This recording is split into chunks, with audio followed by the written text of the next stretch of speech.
Lundi 22 janvier 2018, bonjour à toutes et à tous. La planification familiale ou le planning familial est l'ensemble des moyens qui concourent au contrôle des naissances. Elle consiste également à utiliser les méthodes contraceptives au fait d'avoir un enfant ou non. C'est sans doute le centre d'intérêt de ce numéro de votre émission Bien-être et Santé qui reçoit pour vous aujourd'hui Dr Gaston Aounou, chef service de la planification familiale santé des adolescents et jeunes au ministère de la Santé. Et pour finir, Odgezodia nous parlera des avantages à consommer la mangue à travers la rubrique Astuces fruits. Outre les méthodes modernes de planification familiale, il existe également celles traditionnelles que peuvent utiliser certaines familles si elles le désirent. C'est d'ailleurs ce que nous confirme le tradithérapeute à travers la rubrique Virgule Tradi. C'est cette méthode qui veut espacer les naissances, on dit. C'est cette méthode qui veut sortir la femme de la féminité. Dieu a créé la femme pour qu'elle conçoive. Nos mamans, nos grands-mamans, nos grands-papas, ils maîtrisaient. Et ils savaient que si la femme a accouché, par exemple, il ne faut plus aborder rapidement cette femme. Ou si elle a accouché, il faut utiliser des choses au moment où elle a accouché nouvellement, avant que les débris ne sortent, pour commencer par faire des contraceptifs naturels. Et nos papas avaient des contraceptifs naturels qu'ils employaient, mais pour espacer les naissances. En fouillant dans l'Afrique noire, j'ai trouvé que dans mon coton, dans les racines de coton, le coton avocavou, dans ces racines, nous avons des contraceptifs. Les feuilles de coton qui vont servir après à l'homme qui a utilisé les racines de coton et les graines de coton comme contraception, les feuilles de ce coton vont ramener à l'homme autre chose, quoi? Sa fertilité perdue. Nous avons le raisin. Les graines de raisin, les graines de raisin, c'est des contraceptifs masculins, pas féminins. Au moins, nous avons au moins 5 produits naturels qui sont des contraceptifs masculin, je peux dire, parce que ça ne permet plus à l'homme de grossir sa femme. D'abord, ça diminue la vitalité des spermatozoïdes, ça réduit le nombre de spermatozoïdes et ça ne permet pas à ces hommes de grossir. Si nous pouvons sortir des produits à base de ces fruits, de ces plantes africaines comme contraceptifs masculins, nous allons laisser nos femmes, nos mamans à l'aise et nous réduire nos taux de spermatozoïdes pour grossir ces femmes. Vous comprenez? Maintenant, nos femmes ont des contraceptifs féminins naturels.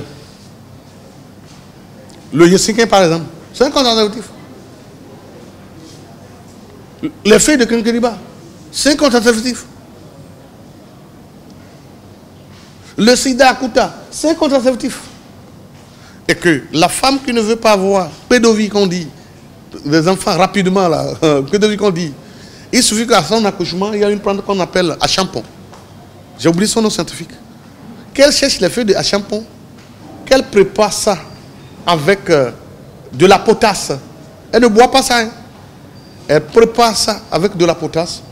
Et que vous, il y a ce qu'on met, le canari qu'on met sous les palmiers pour sortir le vin de palme là, qu'on appelle un Nadiak Bagui là. On prépare dedans ça, on prend ça, on met ça par terre bien assis, et la femme s'asseye, pas s'asseye dessus, mais elle va s'accroupir dessus pour que la vapeur de la tisane bouillante associée avec de la potasse, la vapeur puisse pénétrer. Et si la vapeur pénètre là, vous allez voir que les débris, les caillots de sang, après l'accouchement, là, vont sortir après. Si ça sort comme ça jusqu'à finir, la femme qui a accouché n'aura plus le retour de ses règles avant 3 mois, avant 3 ans. Ça l'empêche de tomber enceinte. Ça l'empêche de tomber enceinte. Pour 3 ans au moins. Mais si tu fais ça et que tu retrouves tes règles 3 ans après, tu vas faire comment? Tu commences pas à préparer les feuilles de quinqueliba ou les lignasiques. Les mormodiques que tu continues de les prendre, Tu les prends régulièrement. Ou tu attends le temps de la période d'ovulation. Tu bois toutes ces choses qui ne vont pas permettre à ce que tu t'ouvres, c'est tout. Chers internautes, nous avons recueilli pour vous l'avis de quelques citoyens sur le planning familial. Je vous propose de suivre cet extrait. La planification familiale, selon moi, c'est une méthode d'espacement de naissance. Par exemple, lorsque vous avez votre premier enfant et vous voulez avoir le second enfant et que vous voudriez que le premier soit un peu plus grand avant que vous ayez le second, vous pouvez quand même faire recours à l'une des méthodes de planification familiale que, selon moi, sont le stérilet, l'injection ou la pilule. Les méthodes de planification familiale sont des méthodes utilisées par des familles juste pour éviter des grossesses non désirées. Je suis toujours en formation et que avoir un enfant à l'âge là peut être une contrainte pour mon avenir. Donc, sans vous mentir, j'utilise ces méthodes-là, surtout le préservatif. Je ne l'ai pas pratiqué, donc je ne saurais le dire.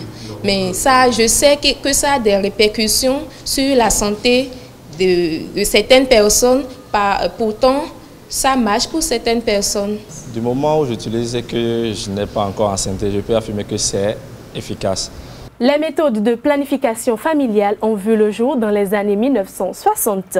Au Bénin, certains couples font recours à des méthodes traditionnelles et d'autres à celles modernes. Alors, pour en savoir plus sur ces méthodes, nous avons avec nous Dr Gaston Aounou. Dr Gaston Aounou, bonjour. Bonjour. Merci d'accepter notre invitation. C'est un plaisir. Vous êtes chef service de la planification familiale, santé des adolescents et jeunes au ministère de la Santé, c'est bien sûr cela? C'est bien ça. Alors ma première question, docteur Aounou, qu'entend-on par planification familiale ou planning familial? La définition que nous avons retenue au Bénin depuis la conférence internationale sur la population et le développement qui a eu lieu au Caire, en Égypte en 1994, on entend comme planification familiale l'ensemble des moyens et des mesures mises à la disposition de l'individu, du couple et de la communauté pour, 1, permettre à chacun d'avoir le nombre d'enfants voulus au moment voulu. 2, permettre aux couples infertiles d'avoir la possibilité de procréer. Et 3, lutter contre les IST, VIH, SIDA. Donc vous comprenez alors, à partir de cette définition, que la planification familiale a 3 composantes essentielles au Bénin. La première composante, c'est la contraception, et c'est ça que tout le monde connaît. Mais la deuxième composante, c'est la prévention et la lutte contre les infertilités, les stérilités. Et la troisième composante, c'est la parenté responsable à travers la lutte contre les IST, VIH, SIDA. Alors, pouvez-vous nous donner des détails sur les méthodes contraceptives que vous venez de citer? De manière globale, la classification que nous avons retenue, il y a plusieurs classifications des méthodes contraceptives. Oui. Mais je vais vous donner la classification simple que nous avons retenue dans les protocoles des services de santé familiale, les composantes communes qui s'occupent de la planification familiale. On dit qu'il y a les méthodes naturelles. Je parle des méthodes modernes, puisque les méthodes naturelles aussi sont basées sur la physiologie de la femme et de l'homme. Donc il y a les méthodes naturelles, il y a les méthodes hormonales, donc des méthodes qui contiennent des hormones, qui sont des hormones naturelles qui sont dans l'organisme de la femme, essentiellement l'estrogène et la progestérone, et nous utilisons souvent dans les méthodes la progestérone synthétique qu'on appelle progestatif. Et il y a les méthodes, il y a le stérilet qui est un peu à part par rapport au stérilet que nous utilisons dans le pays, qu'on appelle le DIU 380, le TCU 380A, qu'on appelle DIU. Ça, c'est en cuivre, ce que nous utilisons ici. Et il y a les méthodes de barrière. Les préservatifs sont des méthodes de barrière. Il y a des autres qu'on utilise, des comprimés, qui sont des méthodes de barrière. Et il y a les méthodes chirurgicales. La vasectomie et la ligature des trompes chez la femme. La vasectomie chez l'homme et la ligature des trompes chez la femme. Donc voilà, rapidement présenter les différentes méthodes. Maintenant, si on doit rentrer dans les détails, bon, je ne sais pas si on a vraiment le temps de le faire. Les méthodes naturelles, il y en a de plusieurs formes. Je ne sais pas si vous avez entendu parler de la MAMA, la méthode de l'allaitement maternel et de l'aménorrhée, qui est une méthode lorsque la femme, sous 3 conditions, il faut que la femme qui a accouché que le bébé n'ait pas encore atteint 6 mois, que le bébé n'ait pas encore 6 mois, et que la femme allaite le bébé de jour comme de nuit pas d'autres additifs, pas de nourriture ajoutée, de jour comme de nuit à la demande, et que enfin la femme n'ait pas de retour de couche. Si on est dans cette période-là, on dit que ça peut être une méthode, la femme ne va pas tomber enceinte. Ça, c'est clair. Maintenant, il y a le collier du cycle qu'on utilise aussi, la méthode de température que vous avez entendu parler, la méthode de calendrier que nous avons tous utilisée lorsqu'on était écolier ou bien élèves et qui on l'utilisait à tort et à travers sans connaître vraiment comment calculer cette méthode-là. Voilà. En ce qui concerne les méthodes hormonales dont j'avais parlé en deuxième point, nous avons les injectables que vous connaissez et nous avons dans la gamme des injectables le Noristera, le Dépôt-Provera et bientôt le Sayana Presque, il y a aussi du dépôt, mais sous forme prémonté déjà pour que les relais puissent l'utiliser. Et nous avons les implants que vous connaissez bien. Nous avons le Jadel et nous avons mis sur le marché l'implanon qui est à une seule capsule et nous avons les pilules hormonales, 2 formes de pilules, les progestatifs purs et puis les pilules estro-progestatives qu'on appelle les COC. Quelles sont les raisons qui peuvent motiver telle ou telle personne à pouvoir adopter la planification familiale? Ces raisons-là résident dans les avantages de l'adoption. La planification familiale est un outil essentiel pour lutter contre la mortalité maternelle. Nous avons au Bénin encore autour de 353 décès maternels pour 100 000 naissances.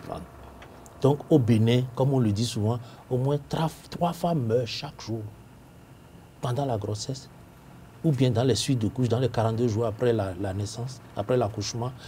Et cette mortalité-là, ce décès-là est essentiellement lié à sa grossesse. Ce n'est pas que quelqu'un ait fait accident, une femme enceinte qui a été accidentée, on ne comptabilise ça. On ne comptabilise pas. C'est comme si 5 avions remplis de 300 femmes enceintes tombent chaque année dans notre pays. C'est la première raison. La deuxième raison, nous disons que la planification familiale permet de lutter contre ce que nous appelons les 4 O. Ça, c'est les avantages sanitaires. Les 4 O, c'est les grossesses trop précoces, les grossesses trop nombreuses, les grossesses trop rapprochées et les grossesses trop tardives. La fille de moins de 18 ans, normalement, on dit que l'organisme n'est pas encore prêt pour avoir une grossesse. Ce n'est pas bon qu'elle tombe enceinte. Et entre 2 naissances d'un enfant, il faut ce que nous appelons l'intervalle génétique qui est au moins 2 ans. Au moins 2 ans. Au moins 2 ans. C'est ce que nous appelons l'intervalle intergénésique. Entre la naissance d'un enfant X aujourd'hui et la grossesse d'un autre, il faut au moins 2 ans, le minimum. Donc, et aussi, et pour respecter ça, le seul moyen, il y a d'autres moyens, hein. Parmi les moyens, c'est aussi la planification familiale. Et il faut lutter aussi contre les grossesses trop nombreuses. Puisque l'utérus de la femme, c'est quelque chose qui se détériore chaque fois qu'elle tombe enceinte. Ça se dilate et ça reprend sa forme. Ça se dilate et plus vous le faites, plus ça ne reprend plus complètement la forme que ça avait. Et s'il y en a de trop, le risque est là que ça lâche un jour et on appelle ça rupture utérine. Et il faut lutter aussi contre les grossesses trop tardives. La femme qui a plus de 36 ans, qui a 36 ans et plus, dès qu'elle tombe enceinte chez nous, on appelle ça des grossesses à surveiller de près. Toutes les grossesses sont à risque, mais c'est des grossesses à surveiller de très près aussi à plus de 36 ans. Donc, pour lutter contre les grossesses trop précoces, trop nombreuses, trop rapprochées et trop tardives, le seul moyen, c'est la planification, ou bien c'est l'abstinence ou la planification familiale. Voilà ce que je voulais dire. Dans votre intervention tout à l'heure, vous avez dit qu'on constate un fort taux de mortalité. Alors, que fait le ministère de la Santé pour réduire ce fort taux de mortalité? Plusieurs actions sont en cours. Je dis, il y a trois moyens essentiels pour réduire la mortalité maternelle. Et le premier, c'est la planification familiale. Ça permet de réduire de 40% la mortalité maternelle. Le deuxième, c'est l'accouchement assisté par du personnel qualifié. Et le troisième moyen, c'est la prise en charge des soins obstétricaux et néonataux d'urgence. Donc, tout cela mis ensemble, on est sûr de pouvoir réduire la mortalité. Mais pour réduire, pour parler de la contraception, il faut d'abord lutter contre les grossesses non désirées. Au Bénin, nous avons remarqué, des études ont montré que la plupart des avortements, près de 80%, une étude a montré près de 80% des avortements provoqués ont été faits par des femmes en union. Normalement, on se dit que les avortements qu'il faut provoquer, c'est chez les femmes qui n'ont pas de mari, mais des femmes qui sont régulièrement dans un ménage et qui avortent. Cela veut dire quoi? Elles tombent enceintes au moment où elles ne veulent pas tomber enceintes. Et ça nous ramène à un autre avantage de la planification que je n'avais pas dit, c'est les avantages socio-économiques. Vous êtes une femme, je prends un exemple comme ça, on dit on donne des microcrédits aux plus pauvres, on donne aux femmes. La femme, elle prend 50 000 chez le gouvernement et elle veut fructifier cela. Voilà. Elle veut faire du petit commerce, elle veut faire du talé-talé dans une petite boutique quelque part et fructifier cela. Elle se dit, bon, je vais fructifier. Et paf, elle tombe enceinte, grossesse non désirée. Elle tombe malade. On ne sait pas, la grossesse n'est pas une maladie, mais ça affaiblit l'organisme de la femme. Elle peut tomber malade, elle va à l'hôpital. Les 50 000 ont disparu. Non seulement elle n'est pas devenue riche comme elle pensait, elle n'est pas devenue riche, mais elle s'est endettée encore, puisqu'il faut rembourser les 50 000 francs que le gouvernement lui a remboursés. Donc, c'est aussi un avantage socio-économique de la planification familiale qui ressort aussi à travers cela. Donc, quelle était la question? C'est bon? Alors, voilà un peu les raisons qui peuvent motiver certains couples à pouvoir réduire les naissances. Alors, dites-nous, docteur. Souvent, ne disons pas de réduire les naissances. Notre programme, ce n'est pas pour réduire les naissances. C'est pour espacer les naissances. Oui, c'est l'espacement pour respecter les normes scientifiques et cliniques et aussi pour lutter contre les grossesses non désirées et pour que les gens puissent avoir d'enfants justement au moment où ils veulent en avoir. Est-ce que cela peut vraiment arriver? Mais ça arrive. Ça arrive. Et le seul moyen, justement, qu'on le veuille ou non, c'est la planification familiale. On va revenir sur les effets secondaires tout à l'heure, puisque beaucoup en parlent, et on va revenir là-dessus. Voilà, vous avez tout à l'heure abordé les avantages de ces méthodes contraceptives. Parlez-nous des conséquences. Bon, les conséquences, en termes de conséquences, d'abord, je dois dire que toute méthode que nous utilisons dans le pays, dans tous les pays pratiquement, répondent à 5 critères essentiels. Le critère de sécurité, c'est que ça n'a pas d'effet indésirable pour l'organisme. Le critère d'acceptabilité, il faut que la population puisse accepter la méthode. Le critère d'efficacité, il faut que la méthode soit vraiment efficace.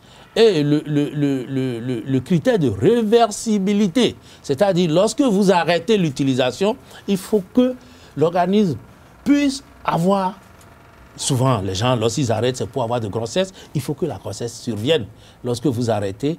Et le 5e critère, je ne me rappelle pas, je vais revenir là-dessus, c'est pour dire que les méthodes sont très sûres. Mais comme tout produit, ça a ce que nous appelons les effets secondaires. Et les effets secondaires, c'est comme tout produit que nous utilisons. Si vous êtes ulcéreuse, là, vous prenez de l'aspirine, vous pouvez saigner tout de suite. Et la plupart des effets secondaires sont liés aux troubles menstruels de la femme. C'est lié à ce que nous appelons les règles, communément, excusez-moi le terme vulgaire, donc aux troubles menstruels chez la femme. Chez certaines personnes, les gens peuvent parler de l'augmentation de l'appétit chez certaines femmes, donc ce qui amène chez certaines une prise de poids. D'autres parlent même de perte de poids.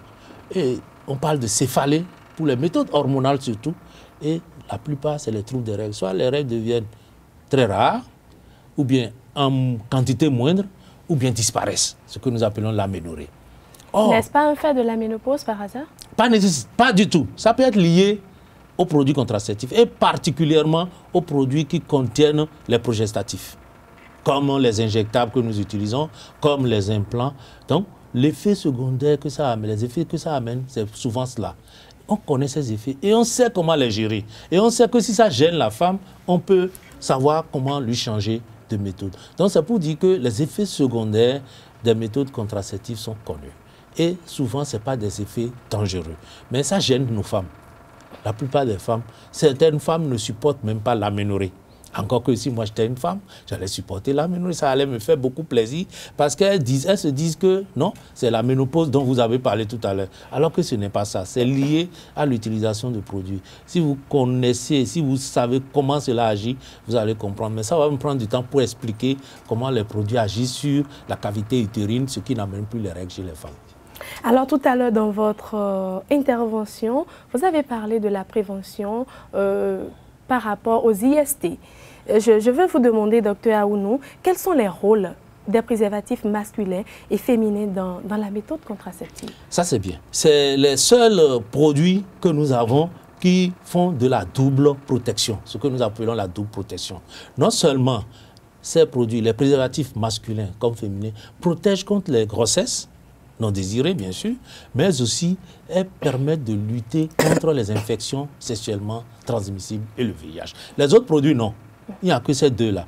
Puisque lorsque vous faites des relations, il n'y a pas de contact de liquide organique et il n'y a pas de frottement direct entre les deux organes et accessoirement, mais peut-être infectés. Donc cela permet de lutter contre les IST et le VIH-Sida. Voilà. Alors, quelqu'un qui utilise fréquemment le préservatif peut aussi ne pas tomber enceinte. Je veux parler des femmes surtout. Oui, mais c'est comme une méthode contraceptive. Je l'avais cité comme les méthodes de barrière chez nous. Et c'est vraiment efficace. Très efficace seulement. Voilà. Le problème, c'est quoi? L'acte sexuel, c'est comme l'instinct primaire qui se réveille chez l'homme. Il se fait que lorsque ça vous prend des fois, ça prend... Bon, nous, on se contrôle. Certaines personnes, les gens n'arrivent plus à se contrôler. Vous cherchez le préservatif à côté, il n'y en a pas. Cela ne va pas vous empêcher de faire l'acte. Les gens vont faire, et c'est là le risque. Donc, surtout pour les femmes en union, ou bien qui ont des compagnes, ou bien pour les hommes qui ont une amie, ou bien un ami, c'est difficile de leur dire d'utiliser. Il y a encore que certains couples utilisent le préservatif comme méthode de planification familiale. Mais moi, personnellement, je sais que c'est contraignant. À chaque rapport sexuel, vous devez prendre le préservatif. Et entre couples réguliers, c'est vraiment contraignant. Si vous connaissez votre statut sérologique, vous pouvez vous en passer. Mais maintenant, pour les relations occasionnelles, c'est indispensable d'utiliser les préservatifs. Alors, il est important d'utiliser les préservatifs pour pouvoir prévenir les grossesses non désirées et les IST également. Docteur Aounou Gaston, que pensez-vous des méthodes traditionnelles?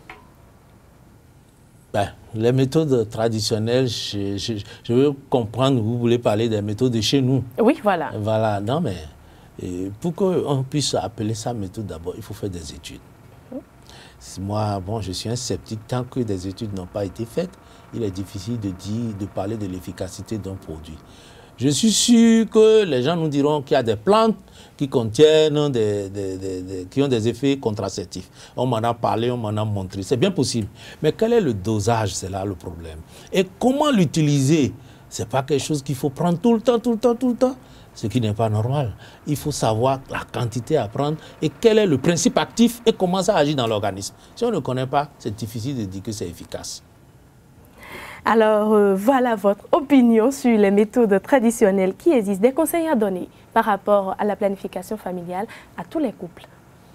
Non, moi je dirais que le seul moyen de ne pas avoir de grossesse non désirée, c'est soit l'abstinence, vous n'avez pas de rapport sexuel, mais tant que vous avez de rapport sexuel, c'est que le risque patent est là qu'il y ait de grossesse. Donc, il faut utiliser une méthode contraceptive efficace. La gamme est très large. Et comme je vous le dis, dans les centres de santé, on ne choisit pas une méthode pour une cliente. La femme qui vient ou bien l'homme qui vient, on leur montre toute la gamme, les avantages, les effets secondaires, et la femme ou l'homme choisit la méthode qui lui plaît. Et maintenant, on fait l'examen si c'est nécessaire et on voit si ça peut correspondre. Mais il n'y a aucun test à faire pour savoir que telle personne va développer tel effet secondaire si elle utilise la méthode. Non, il n'y en a pas. Donc c'est à l'utilisation qu'on saura. Mais on connaît la gamme des effets, les effets secondaires plausibles. Ce n'est pas que nécessairement les effets secondaires vont survenir. Il y a des femmes qui utilisent des méthodes contraceptives et qui n'ont aucun effet secondaire. Donc, plausible, ça peut arriver et on sait comment les gérer. Je dirais aux gens, il y a trop de rumeurs autour. Des gens disent beaucoup de choses et je pense que c'est indispensable que nous atteignons cela. Il y a un avantage dont je n'ai pas parlé. Oui. Nous parlons de dividendes démographiques, on doit bénéficier du dividende démographique. Et l'un des outils fondamentaux pour bénéficier du dividende démographique, c'est qu'il faut qu'on atteigne ce qu'on appelle la révolution contraceptive. Tous les pays développés ont atteint au moins 60% de taux de prévalence contraceptive, puisque c'est ça qui permet une adéquation entre la croissance économique et la croissance de la population. Nous avons au Bénin autour de 5% de croissance économique chaque année. Et les gens disent qu'ils ne ressentent pas ça au niveau du panier de la ménagère. Parce que justement, nous avons une croissance démographique de 3,5%.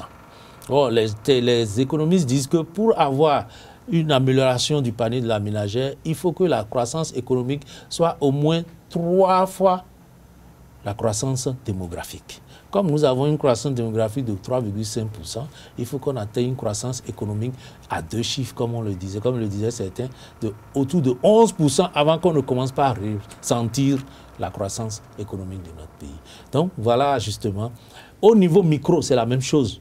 Si vous gagnez quelque chose, vous avez 7 enfants cette année. L'année prochaine, vous avez 50% de plus et vous avez 3 enfants qui s'ajoutent type. Vous avez eu beaucoup plus de ressources l'année suivante, mais avec les 10 enfants, vous êtes devenu encore plus pauvre que l'année précédente. Docteur Aounou Gaston, je vous remercie. Merci beaucoup.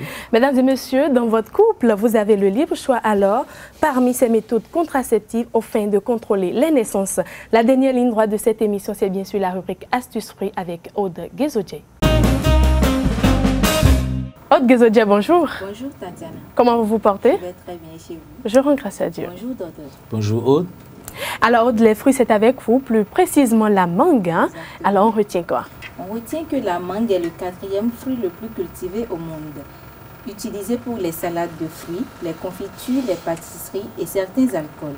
Réputée pour sa teneur en vitamine C, elle est efficace pour la diminution du stress. La consommation du jus de mangue permet de combattre le rhume, de prévenir le cancer ou de ralentir sa progression.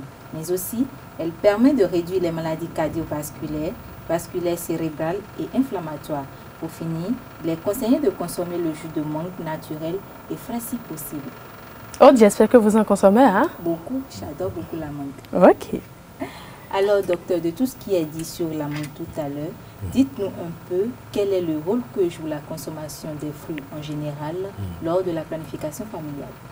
Ben, il est bien vrai que dans la littérature, je n'ai pas lu un lien direct entre la consommation des fruits et l'effet des produits contraceptifs.